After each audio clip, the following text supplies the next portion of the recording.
まだ早いし、どこかへ行こうか。あら、早いわね。言ってなかったかしら。じゃあ手短に言うわね。地下にはもともとたくさんの鉱区があったんだけど、ここ数年劣化の侵食が広がったせいで多くの鉱脈で採掘ができなくなったの。私たちが行こうとしてる鉱区は比較的侵食されていないわ。家を食われた流浪者どもが拠点にしたほどだから。流浪者といえば大抵はおとなしいんだけど、人が増えれば中には喧嘩好きなやつも出てくる。そしたらそういうやつらは鉱夫たちと3日に一度やり合って彼らの物資まで奪っていく。これは子供の遊びみたいなものだけど、でも今回は違った。2日前に突然鉱夫と流浪者の間で大規模な衝突が起きたの。それはひどいありさまだったわ。鉱区は地下にとっての命綱よ。治水の供給を保ってこそ地上と物資を引き換えられるんだから。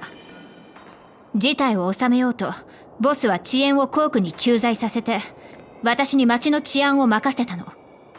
でも状況はどんどん悪化してる。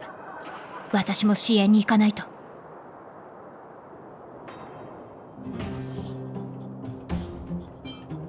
そうだ、あんたの処遇はボスに会って決めてもらうからね。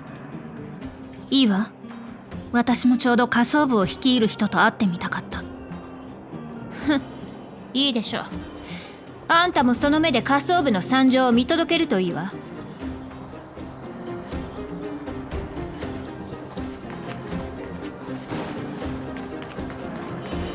あれ、お医者さん？ナタまでここにいるなんて、予想以上に事態は厳しいってことね。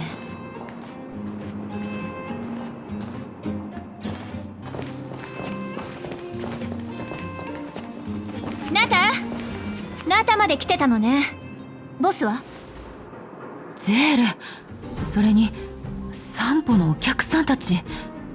もうゼーレと知り合ったのね。オレグは見かけなかったわ。鉱夫たちによると人を連れて奥へ行ったらしいけど。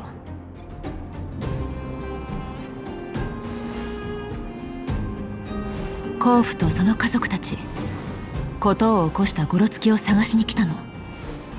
もう少し先へ行けば流浪者たちの拠点なんだけど、今は入り口を封鎖してる。怒りに満ちた鉱夫に復讐されるのが怖いんでしょうね。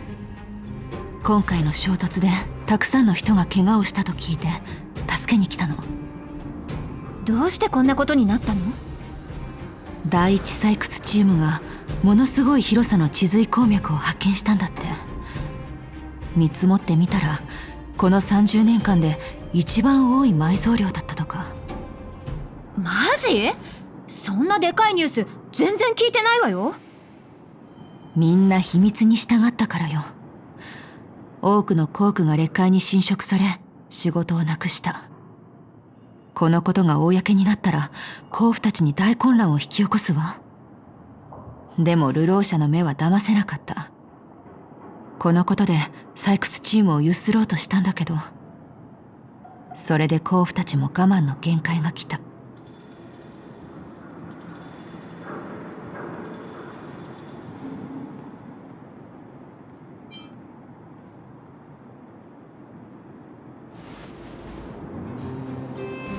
確かにそれが地下のルー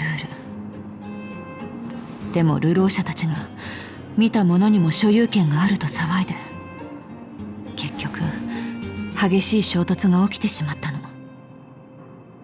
ひどい惨劇だったわ。で、君たちがここにいるのは問題の解決を手伝うため？いいや、それが目的ではないわ。ボスに会いたいって言うから私が連れてきただけ。頼み事があるなら手を貸すぐらいできるわよね。うちらがすごい功利主義の人に聞こえる。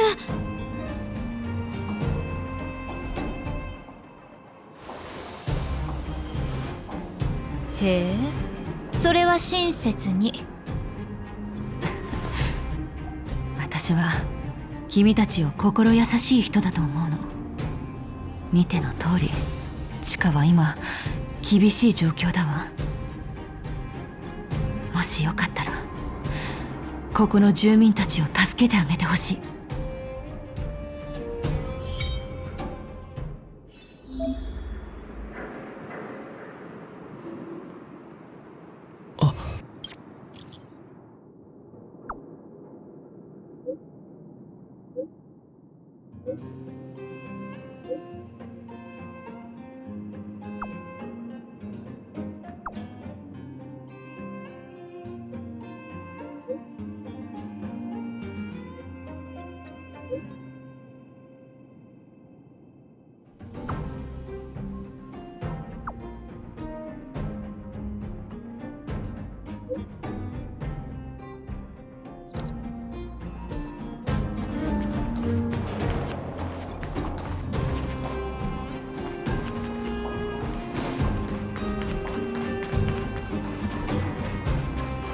新しく発見された巨大鉱脈、あそこが衝突の中心になったところよね。前の人寝てるのかな。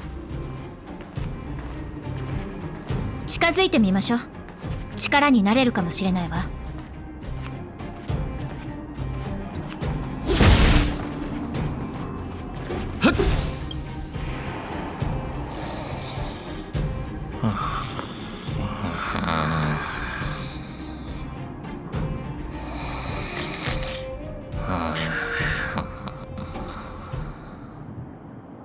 こんなところでよく寝れるね。すっごい。ほら起きて、お尻にキノコが生えちゃうよ。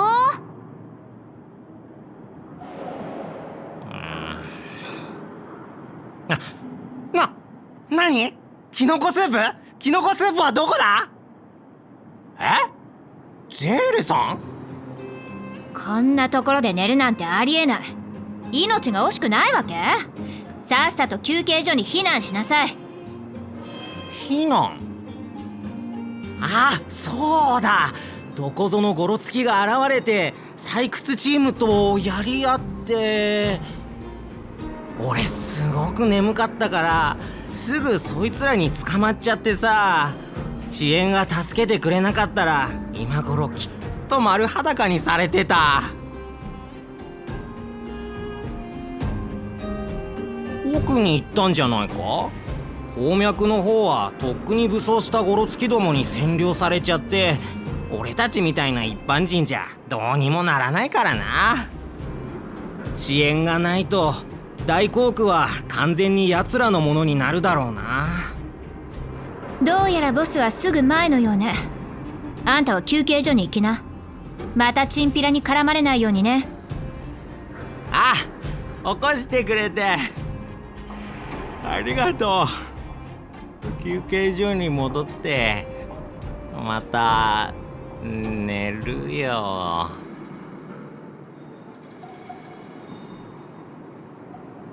あの子、第一採掘チームのエレインよ。急ぎましょう。怪我をしてるかも。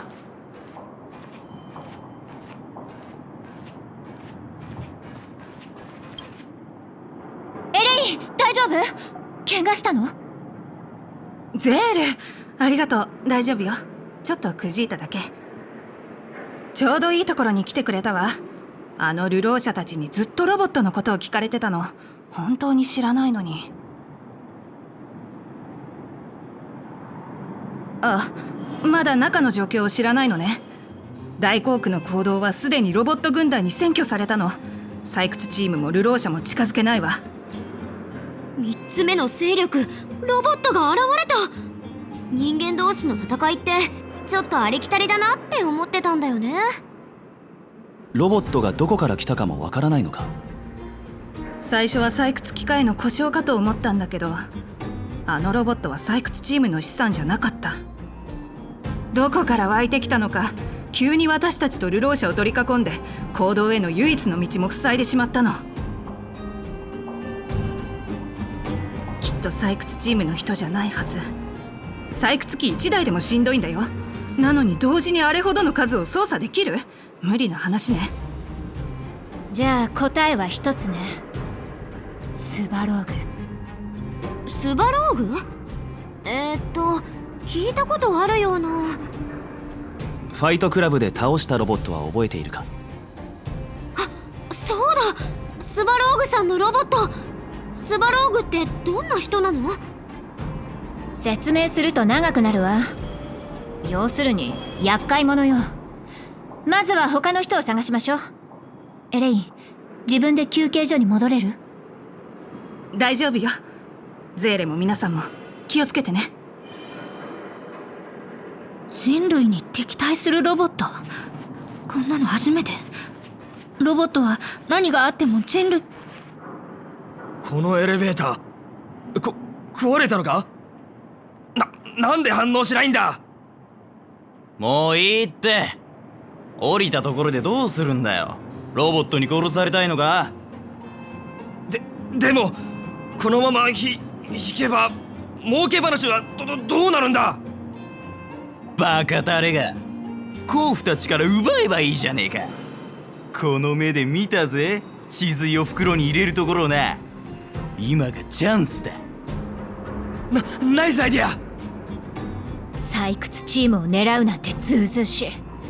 片付けが必要みたいね。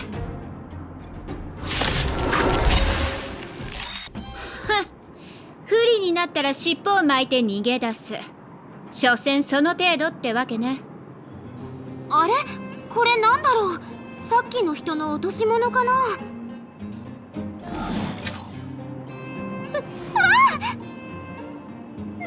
何これ？ビビ、使用可能なユーザーを検索。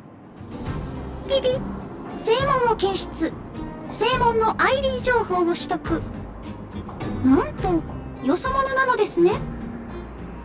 どういう状況？これが喋ってるの？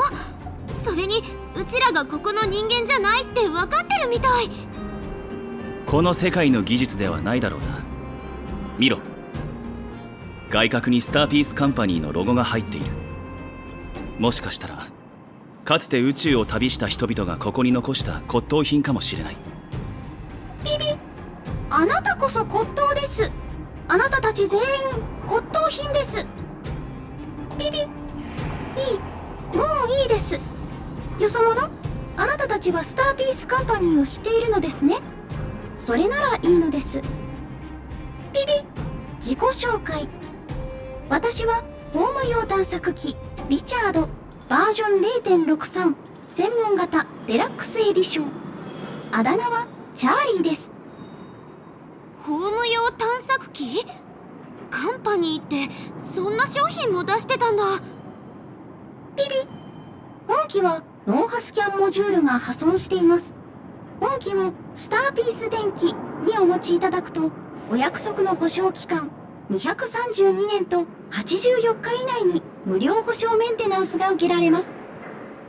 よそ者、スターピース電機に私を持って行って修理に出してください。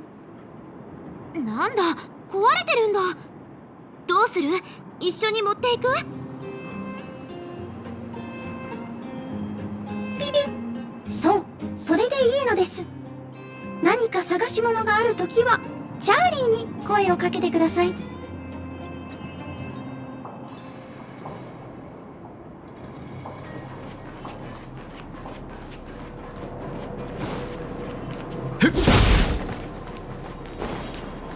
今じゃやんのか？なんだ？かかってこい！あれ？あっちが騒がしいね。弱いものばかりを狙うくせして、スバローグの手下どもの前では何一つできないんだね。根性っていうものがありゃしない。ふざけんな！ロボットとやり合ってどうする？お前らこそ善人ぶってこんだけの地髄を独り占めしようとしただけじゃねえか。この鉱山はもともと私たちの縄張りよ。甲府たちが一生懸命働いている時、あなたたちは何をしてたの？食って寝るしか能のない豚どもが人様のものに手出ししようとするなんて、この恥知らず。恥知らず？飢え死に仕掛けてるのに恥知らずだと？ああ、分かったぜ。俺たちが全員死ねば食いぶちが減ってさぞ嬉しかろうや。まったく話にならないわ。まあよかったわね。おかげさまで鉱脈全体がロボットに占領されて、どっちのものでもなくなったじゃないか。ああ、鉱脈は諦めた。だが忘れたか、弾を込めたブツが今誰の手にあるのか。何するつもり？警告だよ、遅延が近くに。遅延とうるせえんだよ。奴らは今スバローグの手下とやり合ってんだから、お前らをかばってる暇なんかねえぞ。体に穴が開くのが怖かったら持ってる物資を全部出せ。あいつらやるつもりよ。あの甲府たち武器を持っていないはず。おのれ、私も行く。あいつらの好きにはさせない。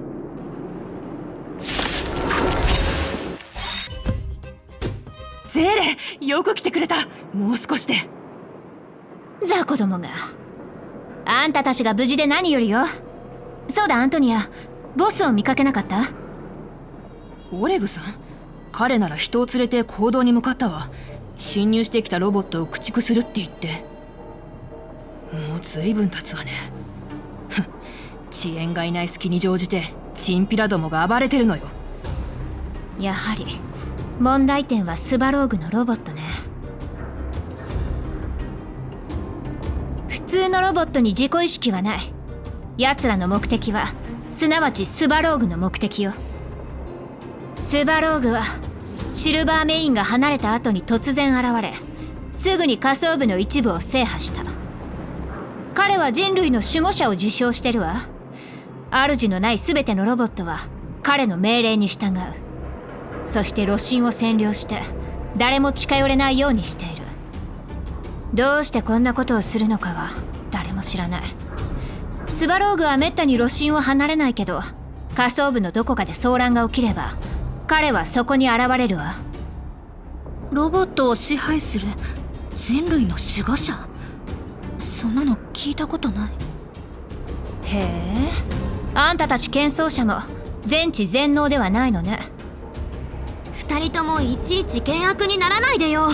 先に目の前の問題を解決して。コークの行動が危ない状態みたいだけど、中には入れるの？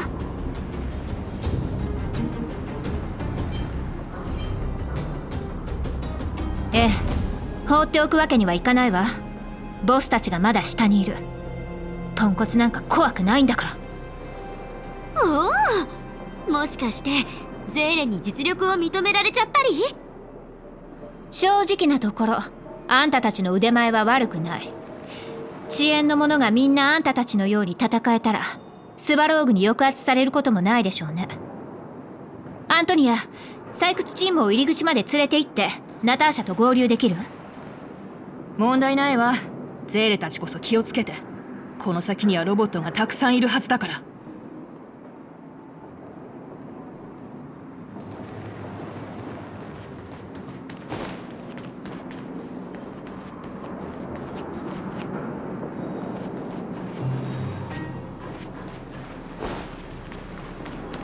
この道で間違いない？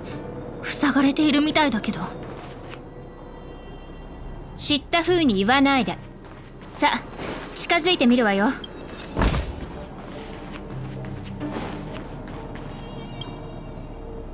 完全に塞がれちゃってるね。どうする？この校舎をドカーンってしてみる？待ちなさい。これは採掘チームの資産だから勝手に壊すわけにはいかないわ。直す方向で行きましょう。そう言われてもどうやって直せばいいの？下層部の人間なら校舎の構造くらい知ってて当然。私が見てみるわ。本体とシャーシをつなぐプラグと後ろの輪軸ベアリングが壊れてる。きっとスバローグの手下の仕業ね。交換できる部品を探さないと。本当に時間の無駄。ビビ、良き友人、何か探し物ですか？チャーリーがお手伝いします。これ自分から飛び出してきたんだけど、壊れてるんじゃなかったの？ピピ。脳波スキャンモジュールは破損していますが、手動入力検索機能は正常に作動しています。どうぞ探している対象物の名前を入力してください。チャーリーなら捜索を手伝うことができます。そんなに自信があるならちょっと試してみよっか。入力画面はあった。校舎のプラグ、校舎の輪軸、確認。これでいいの？ピピ。要求を処理中。ピピ。マッチング成功。紛失物品校舎のプラグの捜索を開始。ピピピピ。類似物品を発見。ホーム用探索機安全使用ガイドに従って捜索を開始してください。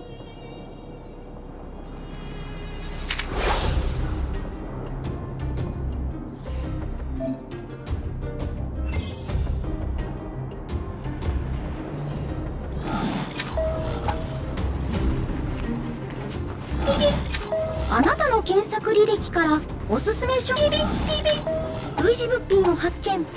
今回の捜索は終了。スリープモードに移行します。どれどれ？この部品はなんとか使えそうね。この探索機なかなかやるじゃない。ピピ。これがチャーリーの実力です。めっちゃ便利じゃん。これからは炭鉱が迷子になってもチャーリーを使えば簡単に探せるんじゃない？ピピ。現在のところ有機生命体の捜索はサポートしておりません。詳しくはスターピース電機にお問い合わせください。悪くない考えだが、今は残りの部品を探すのが先だ。ピピ。紛失物品校舎の輪軸の捜索を開始。ピピピピ。類似物品を発見。ホーム用探索機安全使用ガイドに従って捜索を開始してください。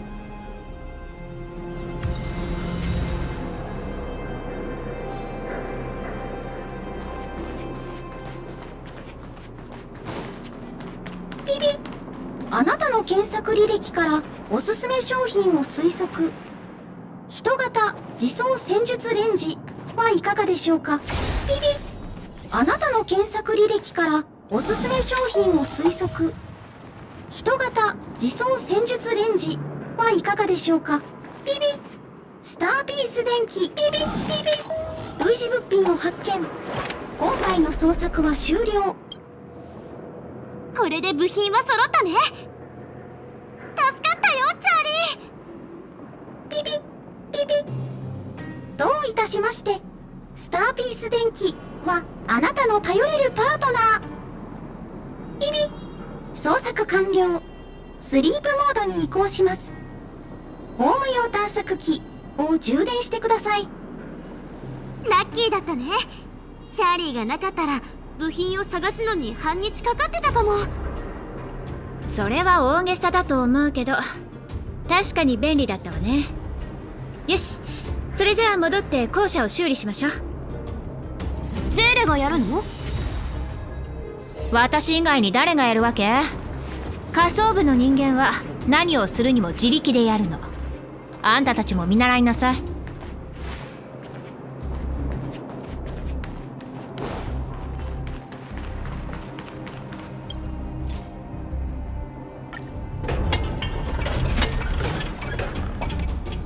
やった！無事に直せた！なかなかやるじゃない。あんたたち全員温室育ちで力仕事はできないと思ったのに。出発進行！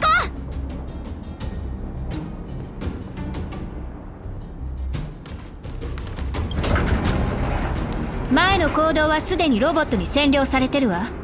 気を抜かないで。止まって！研究天使！ああ、怖そうなでかいやつがいる！あのタイプスバローグの犬で間違いないわ。怖がることないわ。前にもあんなのを倒したことがある。行くわよ。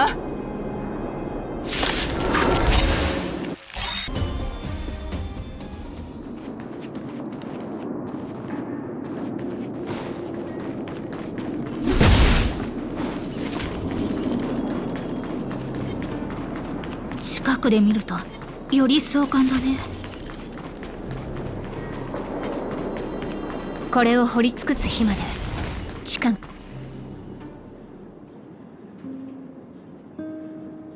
この鉱脈、これのために皆さんは。見てスバローグ、大きい鉱脈。これほどの地髄見たことない。計算中。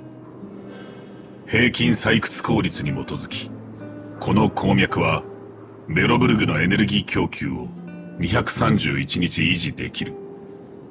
誤差範囲は7日間。だが私をここへ呼んできたのは鉱石のためではあるまい。あなたの考えを言ってくれ、クラーラ。スバローグに見せたかったの。たくさんの流浪者と鉱夫が怪我を負った。ここの人たちを助けてあげられないかな。双方の争いは止めた。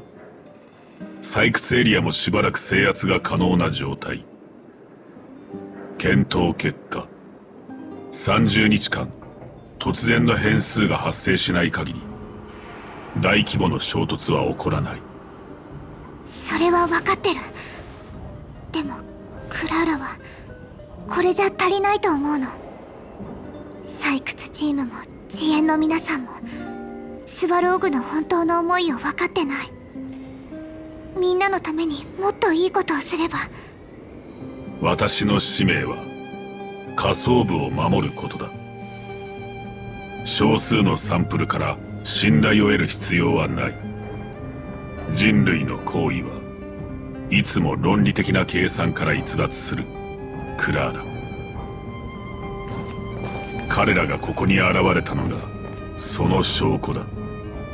スバローグ、前回の蹴りも一緒につけるわよ。遅延所属のゼーレか。あなたたちの抵抗に意味はない。下層部に残るのが最良の生存戦略。計算結果は明らかだ。またあんたは計算結果だの生存戦略だの、あんたのくだらない話を聞いてる暇はないわ。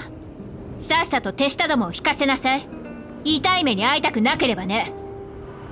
見ろクラーラ。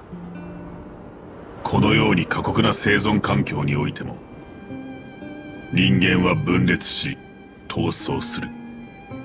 でもスバローグ、計算結果を覆そうとする人間は下層部生存戦略の多大なる脅威だ。計算完了。結論は一つ。最も効率が良いのは武力で遅延とその仲間を屈服させることだ。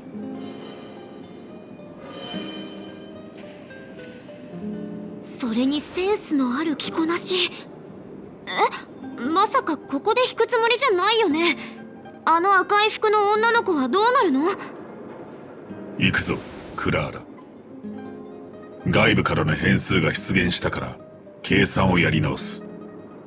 炉心を守るものが必要だ。ミルズ、お願い。あんまり痛くしないで。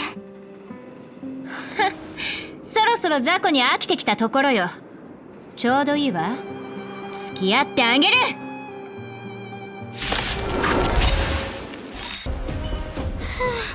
手強かった。スバローグにはこんな手下が一体どれだけいるの？たくさん。だから遅延も彼を放っておくしかないの。スバローグの勢力は大きすぎて私たちじゃどうにもならない。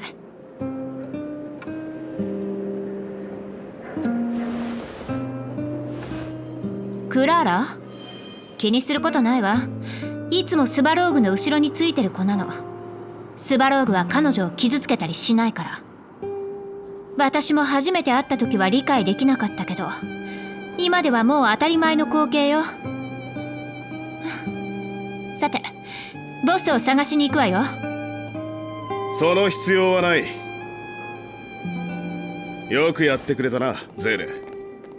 さっきは四方から現れたロボットに襲われて長い戦いになると思ったんだがボス、みんなは無事？怪我したりしてないわよね？無事だ。とっくに慣れてるさ。ややこしいロボットの群れもいなくなったことだし、しばらくの間コークは平和になりそうだな。それで隣にいる者たちは？ああ、こいつらね。サンポがどっかから連れてきたよそ者よ。遅延に頼み事があるらしくて一緒に来たの。ほら、説明は自分でして。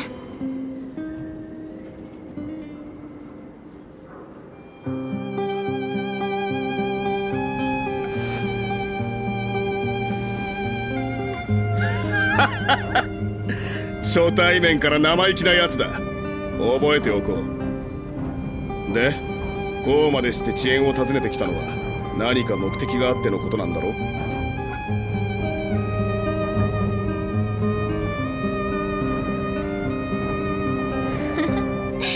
上でそんなことがあったのね。面白いじゃない。これは今までにないことだ。遅延が地下のことでバタバタしてる時によそ者が手助けに来るとはな。お前らが言う性格、これは俺も聞いたことがない。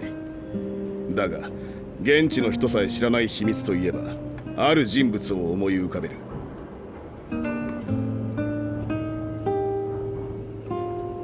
今の大守護者はペテン師だ。言葉巧みに下層部を騙し、俺たちの命などちっとも気にしない。そこまで。これ以上大守護者様を侮辱するとは私が許さない。上層部の娘さんよ、耳障りかもしれないがこれが真実だ。信じられないというなら町の人に聞くがいい。この十数年間どう生きてきたのかをな。下層部の恨みは二言三言じゃ説明できないぞ、シルバーメインの小娘。だがここはお前の意志を尊重して大守護者の話はやめるとしよう。では本題に戻って、俺が思いついた人物はスバローグだ。スバローグってあんたたちの敵じゃないの？地下のロボットがどうしてそんな重要な情報を握っている？敵？俺はそう思わんな。このお兄さんが言ったようにあれは冷たい機械だ。自分の計算しか信じてない。スバローグは遅延の敵ってわけじゃない。正確に言えば俺たちのことなんか眼中にないのさ。奴はかの戦争を経験した古のロボット。古いものを探すならあれほどいい情報源はないだろうな。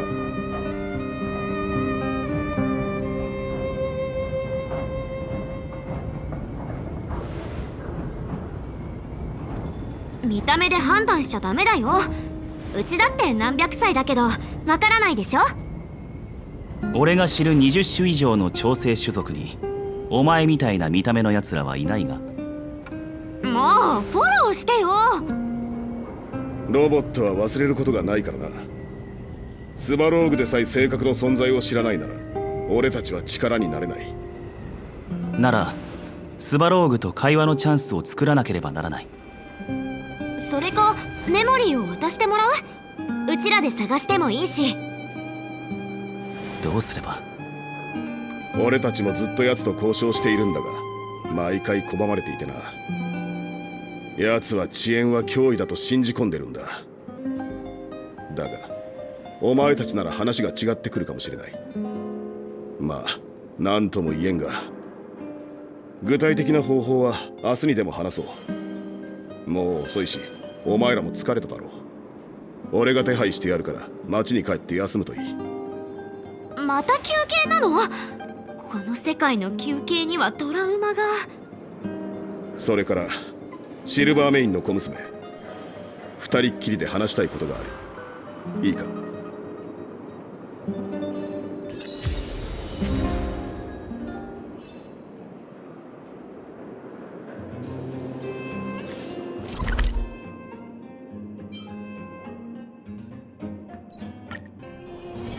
まだ早いし、どこか行こうか。あら、あんたたちがオレグさんの客？ゲーテレストランへようこそ。あ、上層部の立派なゲーテホテルを見たのね。嫌な思い出が蘇ってきた。あそこはレストランの支店よ。数百年前、ゲーテ家の先祖が何の元でもなしに事業を起こしたの。自分はいつか成功するって信じながらね。で、その夢はやがて叶い、地上にも支店を開いたってわけ。夢を叶えるために努力したんだ。なんだかうちらも頑張らなきゃってなるね。オレグさんからはよくもてなしてくれって言われてるわ。はい、ルームキーよ。一番くつろげる部屋を用意したからゆっくりしていって。ねね、どうする？もう寝る？それとも周りを歩いてみる？やっと一休みできそうだね。今度こそ無事に朝を迎えられますように。あのオレグっておじさん、誠実そうな人だったよね。二人はどう思った？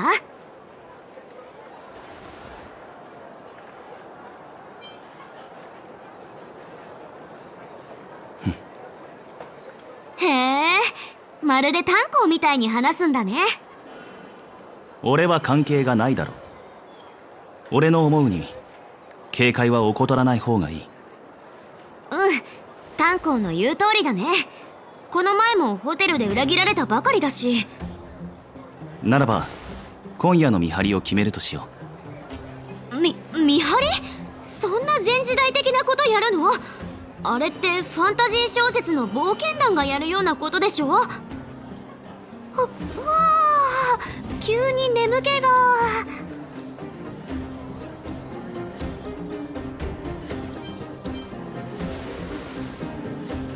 お前も疲れているだろう。無理はするな。俺がやる。私にやらせて。ブローニャ、オレグさんとの話は終わったの？意地悪なことされてないよね？大丈夫。でも話がうまく噛み合わなくて納得できない部分もあった。一度に大量の情報が頭に流れ込んできたから今夜は眠れそうにないの。もし私のことを信頼してくれるのなら見張りは任せて。信頼してないわけじゃないけど、ブローニャを一人にするのが心配で。だってシルバーメインの一員だし、うちらよりトラブルに巻き込まれる可能性が高いでしょ。確かにその可能性はあると思う。シルバーメインはここの人たちに苦痛をもたらしてきたから。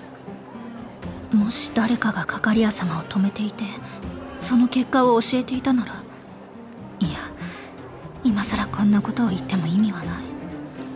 心配しないで。遅延のオレグは身の安全を保証すると約束した。彼のような人物ならきっと約束を守ると思う。だからあなたたちは早く休んで。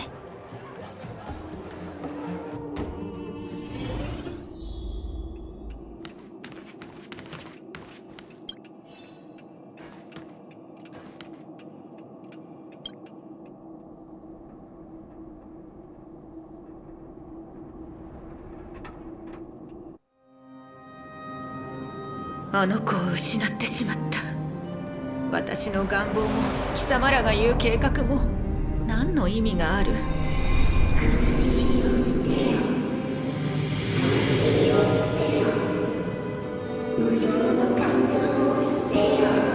黙りなさい。私の娘だったのに、たった一人の。魂のない貴様らに何がわかる？永遠にわからないわ。永遠に。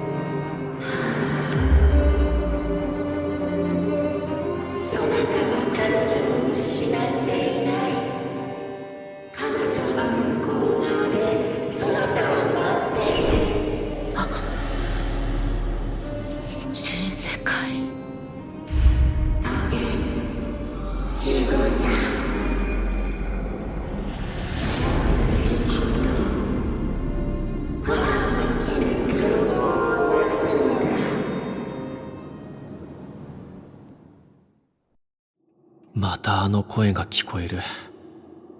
不気味な夢だ。もう眠れそうにない。散歩にでも行くか。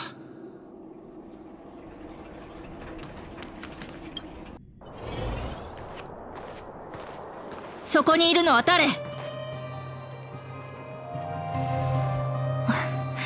なんだ、あなただったの。次は後ろから近づかないで。私が武器を持ってたら怪我を負わせていた。あなたも眠れないの？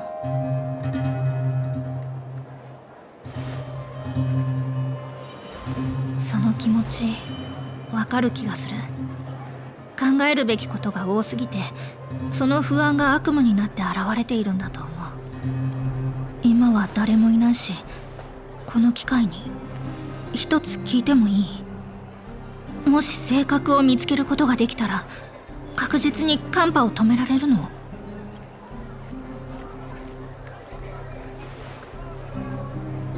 そんなに自信あるんだ。逆に不安になってきた。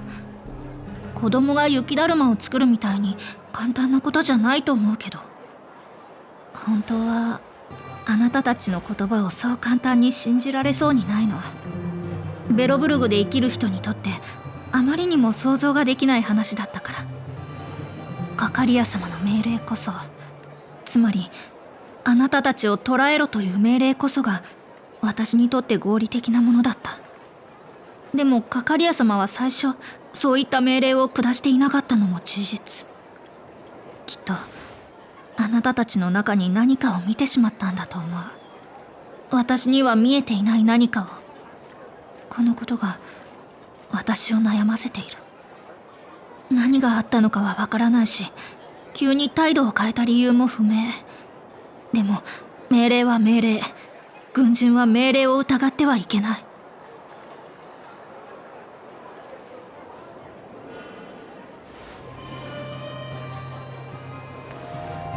弁解の余地をくれるんだ。ありがとう。でも私自身も何度か疑ったことがあるの。最終的にいつも責任感の方が勝ってしまうんだけどね。これまで上層部の兵士たちが前線で何人も命を落としてきた。それでも劣界の広がりは一向に止まらない。カカリア様は全てのシルバーメインを前線に移動させた。上と下を往来する道を封鎖し、供給と治水の交換を行う道だけを残した。そして私もその決定を受け入れた。まさかシルバーメインを失った下層部がこれほどまでに苛烈な環境になるなんて。お母様の判断は間違っていたのかもしれない。でも私ではあの方の考えを変えることができないの。過去に進言もしたけど聞き入れてもらえなかった。もうどうしたらいいのか私にはわからない。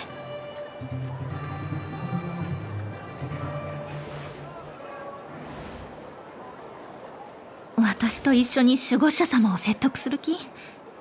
でもお母様はそう簡単に考えを変える方じゃない。それは私が誰よりも知っている。考えれば考えるほど迷走してしまう。進むべき道がわからなくなるの。私はただベロブルグの民に良い暮らしを送らせてあげたいだけなのに。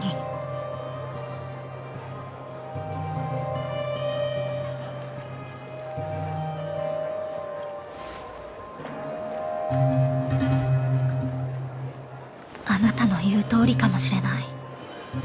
私ももう少し考えてみる。ねえ、散歩に付き合ってくれる？下層部を歩いてみたいの。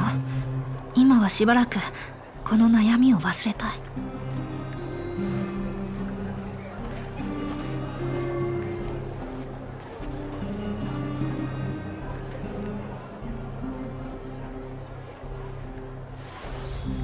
こうやって歩くのはいつぶりだろう。まさか知り合って間もない人と慣れない街を歩くことになるなんて。ここは静かすぎて少し落ち着かない。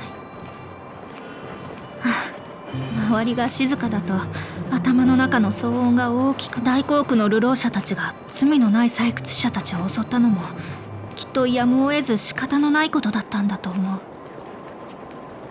ただ理由はどうあれ悪事に手を染めたことは事実。こんな複雑に絡み合った状況の中で秩序を守る者はどう公正と条理の天秤を。手持ちの物資はどれくらい持ちそう？今のはゼーレの声。見に行きましょう。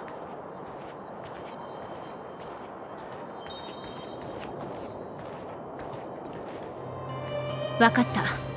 リベットタウンまで行って物資を取ってくる。でも一人じゃ危ないわ。オレグに行って誰か人をよこしてもらったら。おじさんたちだって何日も寝てないんだし、休ませてあげないと。それに無理してついてこられても足手まといになる。あんたも言ったでしょ、ひどい怪我を負った甲府がいるって。今は一刻を争う事態だから。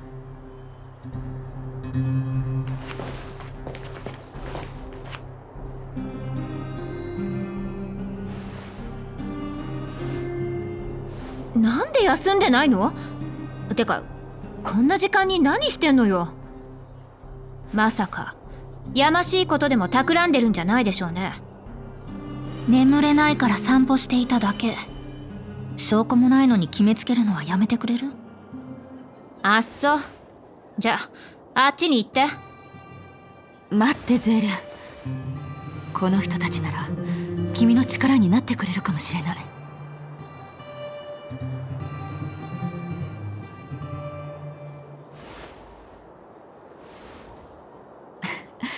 ありがとう。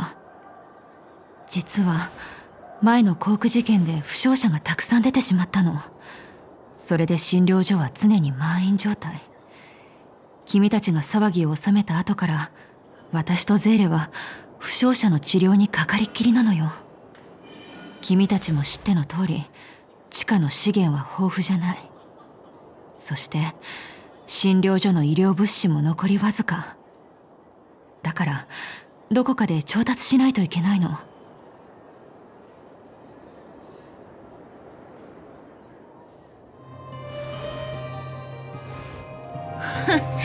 他の町はここより状況が悪いのよ。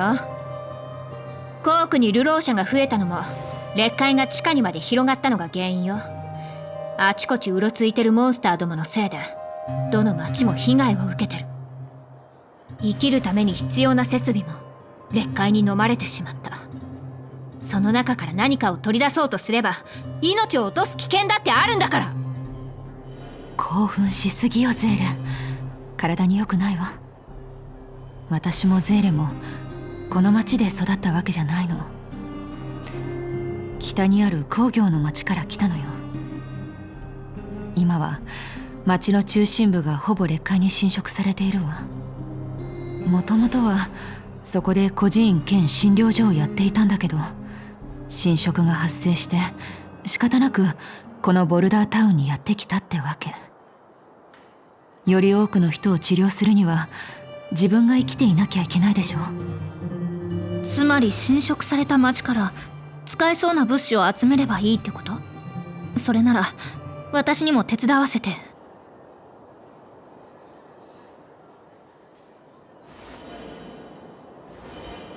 あなたも一緒に来るの？疲れてるみたいだけど。待ちなさいよ。許可した覚えはないわ。人命に関わることなら人手が多いに越したことはないと思うけど、私も劣界には入ったことがあるし、きっと役に立つと思う。ふん。じゃあ足手まといにならないでよ。ゼーレは拒んでいないわ。君たちの同行を認めたようね。大勢で言ってくれるのなら私も安心できる。じゃあ必要な物資をリストアップしてあげるから待ってて。行き先はリベットタウンよ。北の参道に沿って行けばすぐ見えてくるわ。まずはそうね、骨を固定する鋼板と包帯が切れそうなの。リベットタウンの中心部に市場があるんだけど、住民たちが避難するときまだ品物が積んであったわ。そこを探してみるといいわね。次は医療用アルコール。これは孤児院にたくさんあるわ。子供たちがしょっちゅう喧嘩してたからね。避難する時にそのままにしてきたから探してみて。ただ期限が切れてないといいけど。最後は鎮痛剤。古い実験室に在庫があるはずよ。懸念点はモンスターに破壊されていないかどうかね。これらがあればひとまず十分だわ。ただくれぐれも気をつけて。無理はしないように。後半と包帯、医療用アルコールに鎮痛剤ね。覚えたわ。任せて。夕方までには帰って来られるようにしましょう。怪我人たちの治療が終われば、やっと私も患者たちの悲鳴地獄から解放されるわ。私たちがここに来てなかったら本当に一人で劣界に入るつもりだったの？そうだけど。何よ大げさね。とっくに慣れてるから平気よ。あまりに無謀。シルバーメインの軍機では劣界の調査は4人1組で行うことになってる。その上専門の通信官を同行させる必要もある。はあ？何言ってるの？今あんたも言ったじゃない。それはシルバーメインの軍機なんでしょ。それを私に押し付けないでちょうだい。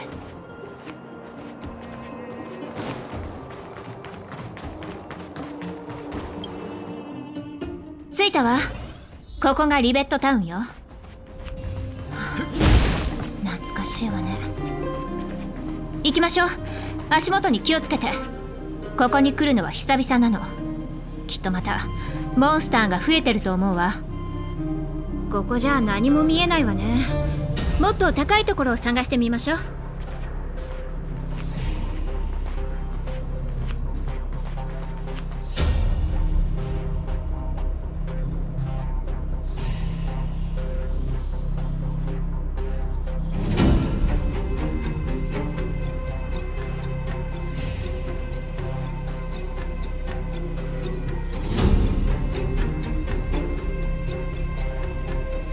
あっち、あの丘の上にある建物がナターシャが管理していた孤児院よ。オレグさんが私を拾った後あそこに送ったの。幼少期の半分は孤児院で過ごしたわ。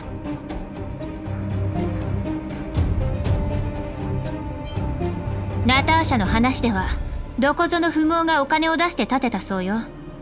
何はともあれきっといい人なんでしょうね。子供の頃は何の心配もなく過ごしてきた。今思い返すと懐かしいわね。どうしたのよ。さっきからずっと黙ってるけど。いえ、ただどこかで見たことあるような気がして。何でもないから気にしないで。変なやつ。下を見て。屋台がごちゃごちゃ並んでるのが見える？あれがリベットタウンの市場よ。ナターシャが求めるものもあそこにあるはずだわ。モンスターに気をつけて進みましょう。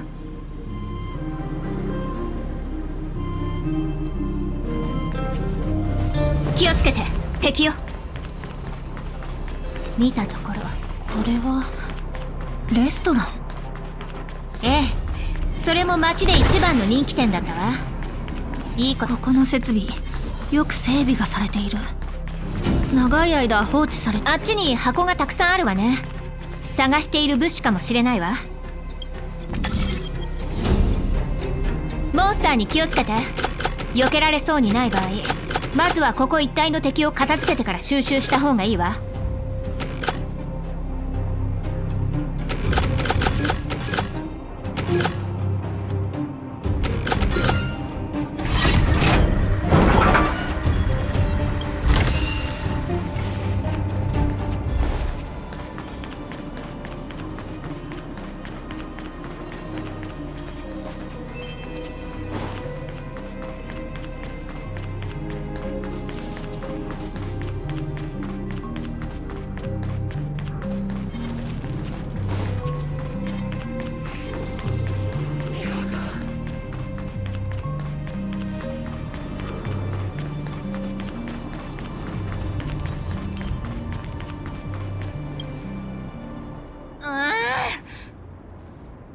うして全部空っぽなの？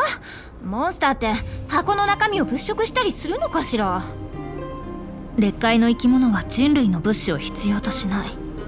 仮に奪うとしてもこんな丁寧に持っていかないと思う。ってことは誰かに先を越されたってこと？多分そう。それにほら、地面に足跡らしきものが残ってる。土の匂いが真新しい。ここを離れたばかりのようね。行くわよ。この市場を丸ごとひっくり返してでも物資を手に入れないと。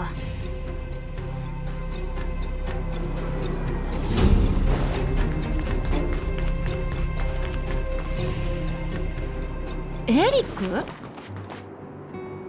このガキンチョ、どうして一人でこんなところに来たのよ。ここがどんだけ危険な場所か分かってる？ゼーレ？別に俺がどこにいようが関係ないだろ。俺は行きたいところに行く。ほっといてくれよ。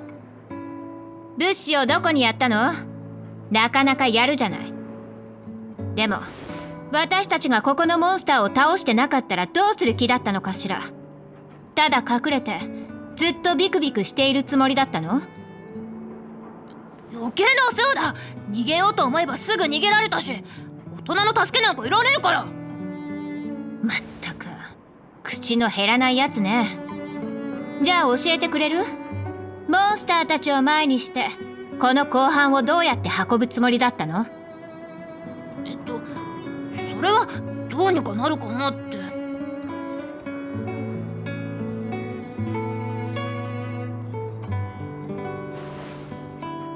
騙されてるのよあんた。こいつは有名なコソ泥なの。私の記憶が正しければ今着てる服も他のガキから盗んだものよね。それは。言いなさい。後半と包帯で何をするつもりだったの？こっちは人の命がかかってるのよ。200。は？200シールド。私の聞き間違いじゃないわよね。この状況で交渉するわけ？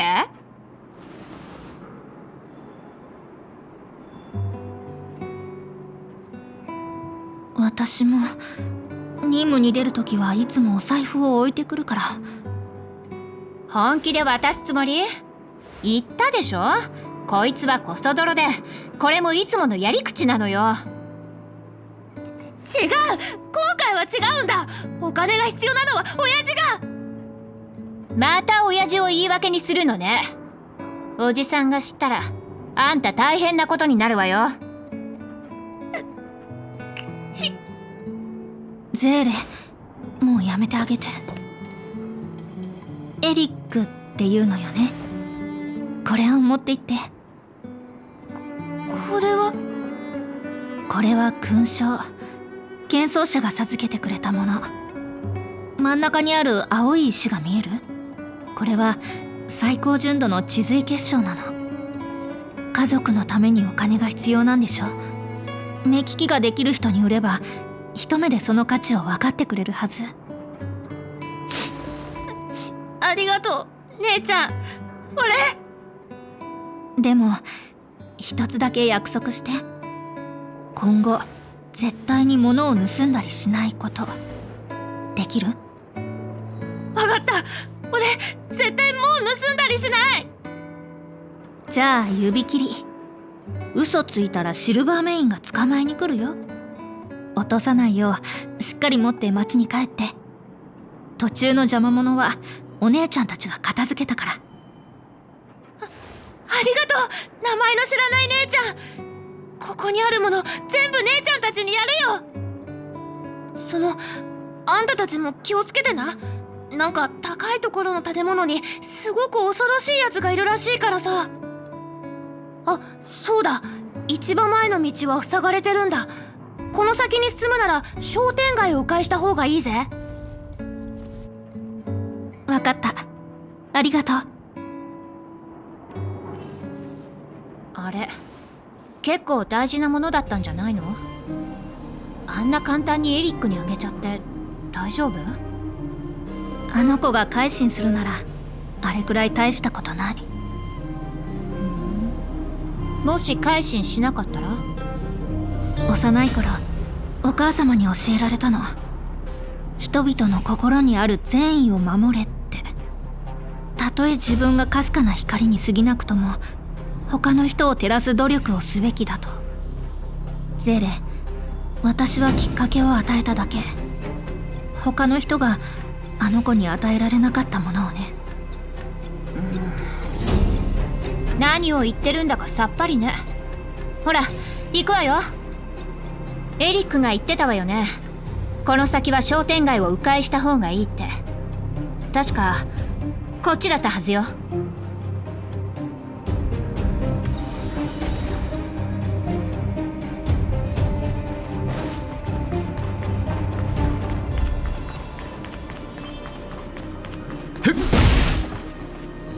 この道で間違いない。ここを通れば孤児院に着くわ。ここのお店と看板。ここを上がれば孤児院の入り口よ。どうなってるかしら。もうすぐで着くわよ。思ったより綺麗に保たれてるみたいね。着いたわ。ここよ。あれからかなり経ったのに全然変わってないわね。そこに雑用品が積んであるわ。ナタが何年も前からここに置いてあるんでしょ。使って大丈夫なの？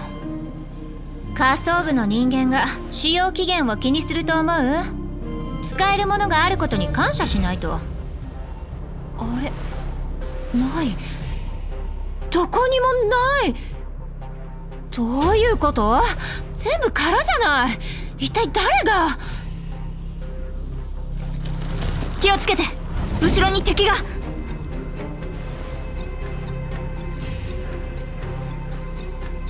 禁止区域でしかこんなの見たことない。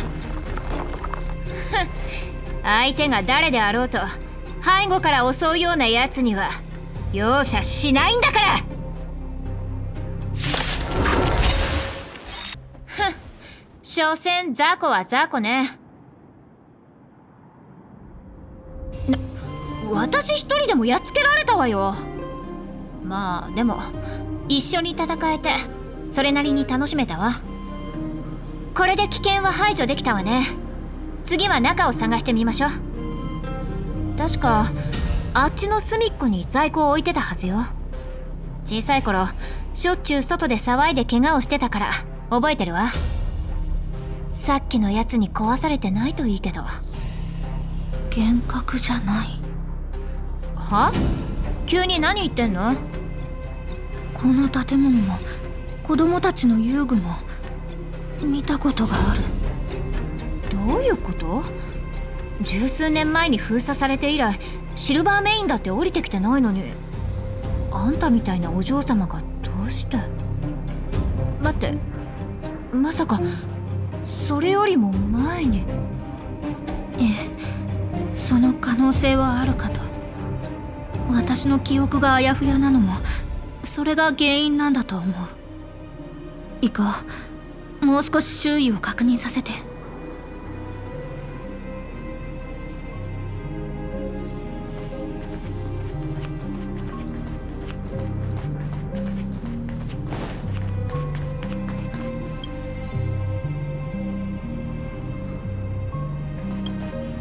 探してないのはここだけね。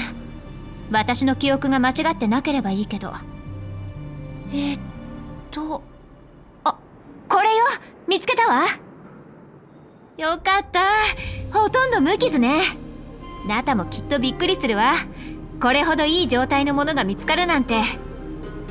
でもアルコールの使用期限はやっぱり確認した方がいいと思う。もし期限が切れてたら効果も落ちるだろうから。それもそうね。これ何かしら？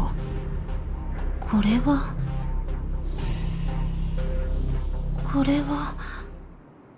私が小さい頃に持っていたもの。あんたの小さい頃？それって間違いないの？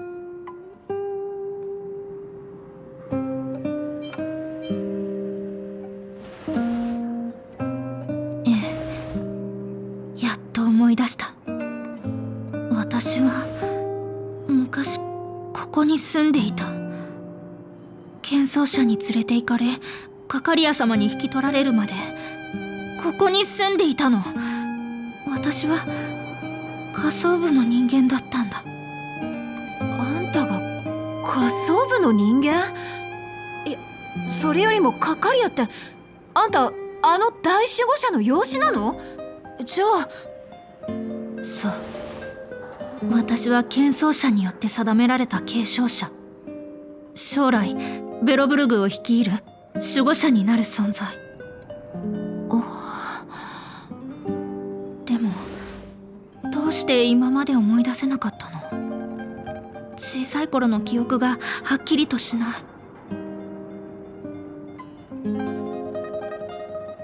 喧騒者の話では、守護者の継承者は全ベロブルグの中から選定され、その過程は数年、長くて十数年にも及ぶと聞いた。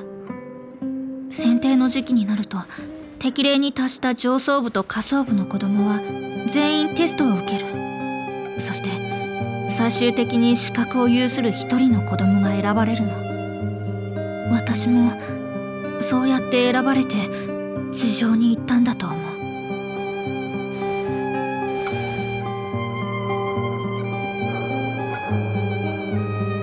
孤児院の子供がよく連れて行かれるのは知ってたけど、まさか未来の大守護者がその中にいたなんて。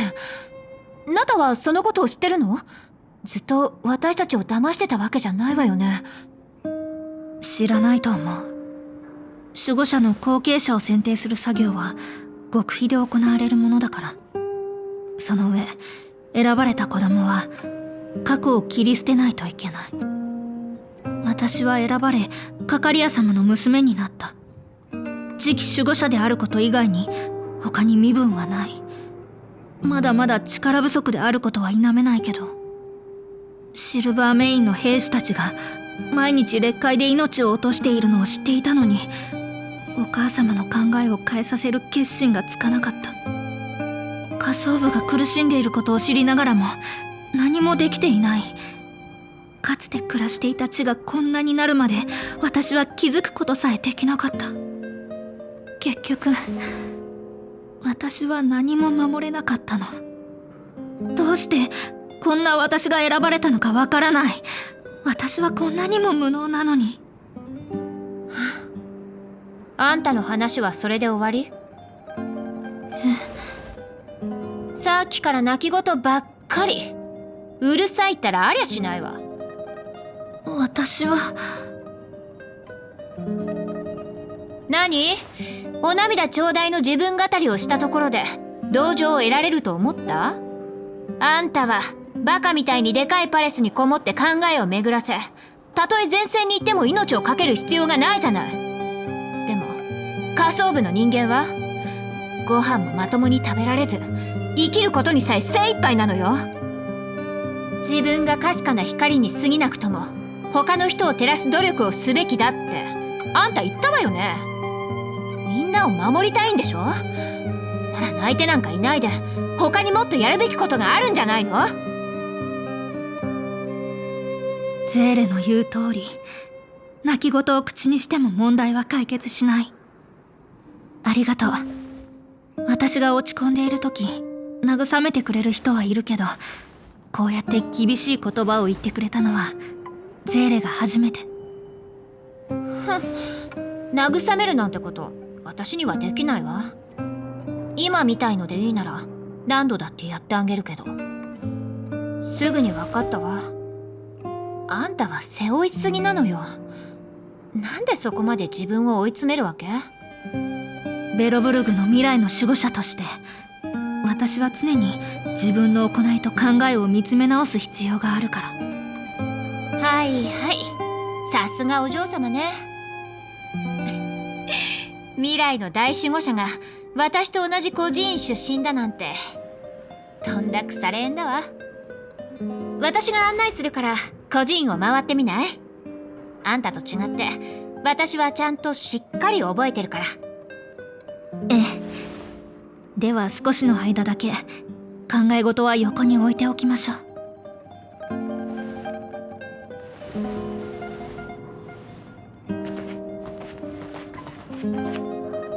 入る隙がなさそうだ。しばらく二人きりにさせてあげよう。最後は鎮痛剤。近くを探してみるか。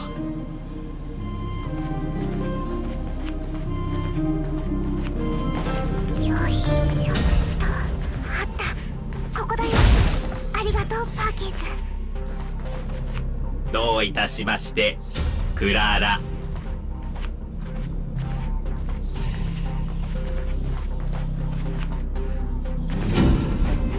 警告、警告。脅威となり得る存在の接近。クラーラを守る。防衛モードオン。パーキンス、やめて。この人会ったことがある。悪い人じゃないですよね。了解。脅威対象から除外します。防衛モードオフ。ここは危険だから早く帰った方がいいですよ、お兄さん。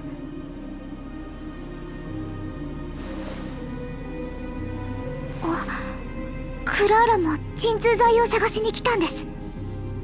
流浪者のキャンプで怪我人がたくさん出ています。採掘者の方々もですよね。皆さん仲良く過ごせたらいいのに。はい、この薬をどうぞ。役に立つといいのですが。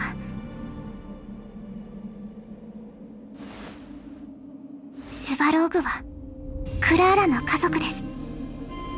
小さい頃にクラーラを引き取り育ててくれて家族になりました。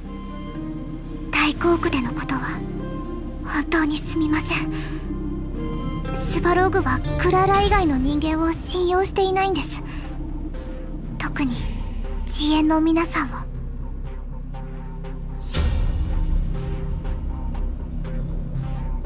決して傷つけたいからじゃありません。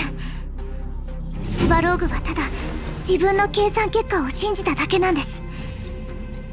人間との交渉を彼は非効率なものだと思っているので。遅延の皆さんは人々を連れて下層部から離れようとしています。ですがスバローグは皆さんに残ってほしいんです。彼の計算によると地上はもう安全ではありません。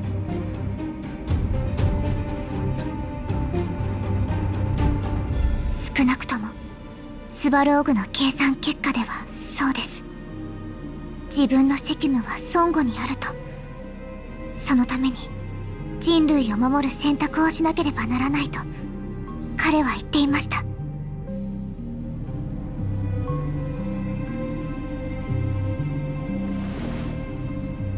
遅延の皆さんがスバローグと話をしたいのは知っています。でも何回尋ねようとも彼の態度を変えることはできません。ですのでクラーラを信じてください。クラーラが説得してみせます。いつかきっとクラーラの言葉になら耳を傾けて。クラーラ？どうしてここにいるの？あなたは遅延のゼーレお姉さん。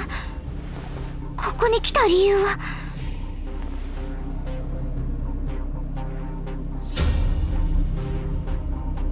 流浪者のために薬を探してる？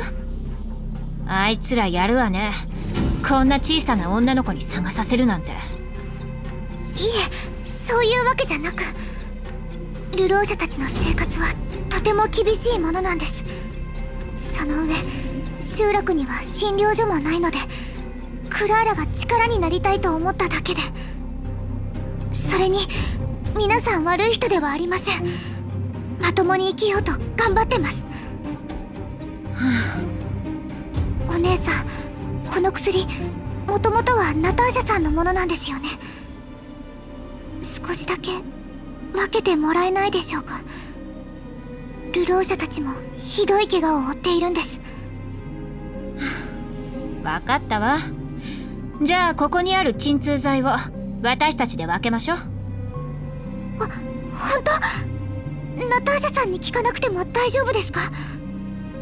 ナタのことなら心配いらないわ。きっと気にしないから。まあ私たちの仕事が倍になるけど、彼女ならきっと分かってくれるはずよ。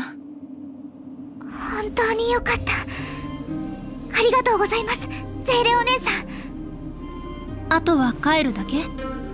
ここは危険だし、よければ送っていくけど。大丈夫です。パーキンスがついているので。それに他にも探したいものがあるんです。さあ、それじゃあ気をつけて。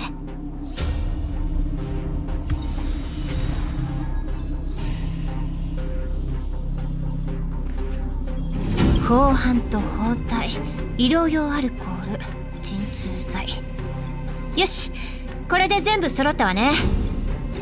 さあ行きましょう。時間も予定通りだわ。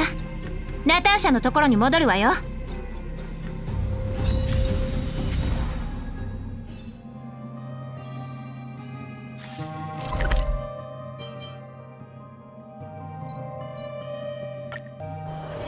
まだ早いし、どこかへ行こうか。ナタ戻ったわ。さすがゼーレ、いつも時間通りね。どう？使えそうな物資は見つかったかしら？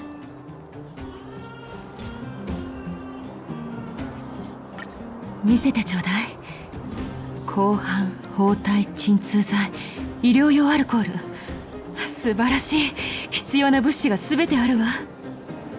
ただ鎮痛剤の量が少ないわね。貯蔵室で何かあったの？クラーラに？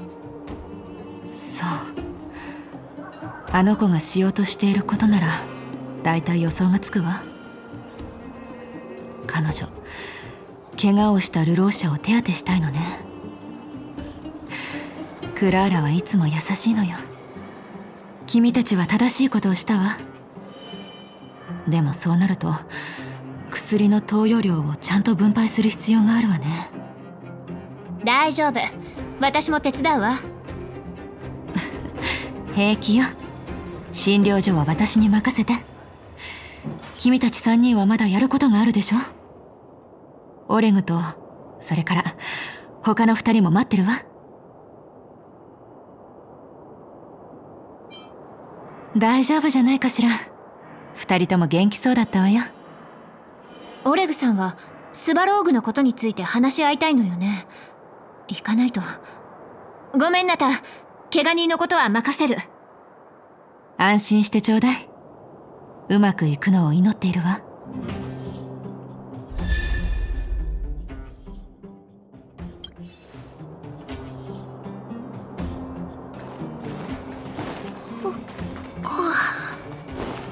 何？眠たくなったの？あなたは疲れてないの？一晩休んでないのに。私の最高記録は6鉄よ。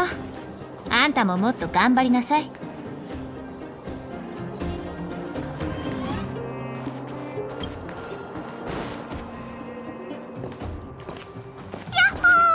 ほー、やっと来たね。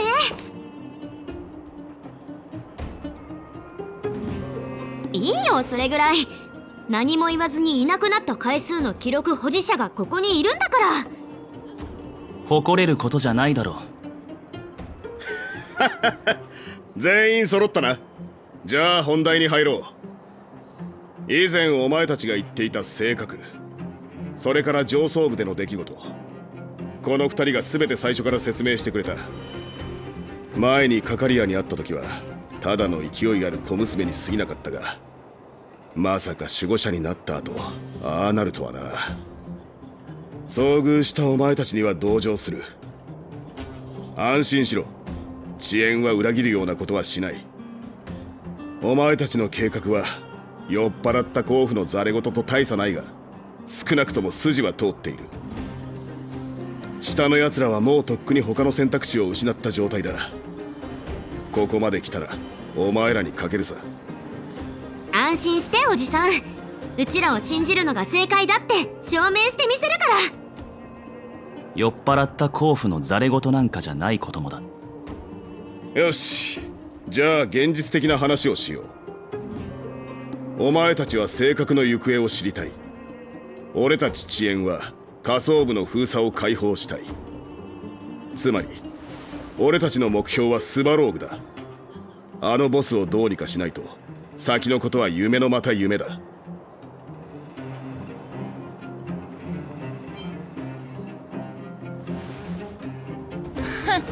あいつはロボットよ。話が通じるとでも？スクラップにしてやるのが一番手っ取り早いわよ。ああ、どう転ぶかわからん。どちらにも対応できるようにすべきだろう。もちろん平和的に問題を解決するのが一番だが、状況が変われば武力行使に移る覚悟も必要だ。遅延はスバローグとの接触を何度も試みてきた。しかし毎回追い返されちまってな。奴は俺たちとの対話を全く望んじゃいない。それに俺たちの実力で奴らと衝突するのはリスクが高すぎる。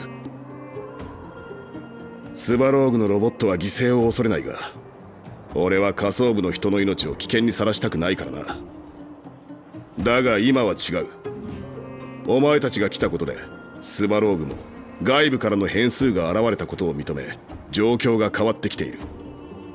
どういう経緯でそうなるかは分からんが、もしかしたらお前らになら説得するチャンスが訪れるかもしれん。ああ、それが一番いいだろう。ちゃんと考えての結論か？ま、スバローグの縄張りに行けばわかる。この地下で物事が順調に進むことなどないとな。どうだ、シルバーメインのお嬢さん。俺たちの中でスバローグと対立する理由がないのはお前だけだ。お前の考えを聞かせてくれないか？下層部もベロブルグの一部だから、もしスバローグがここの住民を脅かす存在なら、あなたたちの味方をするのも当然。いい答えだ。さすが守護者の責務を引き継ぐ娘。いい覚悟をしている。よし、共同戦線を張れたのならこれ以上時間を浪費する必要もない。行け。スバローグを探しに行くためのガイドを手配してある。